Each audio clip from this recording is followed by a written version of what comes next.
It ought to be impossible to describe a creature as looking old-fashioned, but that's exactly how Sirocco looks, with his big sideburns and his Victorian gentleman's face. Yeah, big sideburns and the Victorian gentleman. Yeah, actually, it reminded me that my great-granddad was Victorian. I was just looking through some old family photos of my ancestors, and yeah, who's that old guy on the left?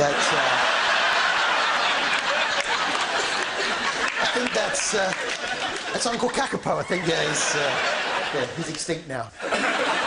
As Stephen pointed out, there aren't many Kakapos left, and so naturally the ones that are around are pretty lonely and frustrated. They'll pretty much mate with anything that looks a bit like a Kakapo. Do you think it is he's actually attempting a sort of mating ritual?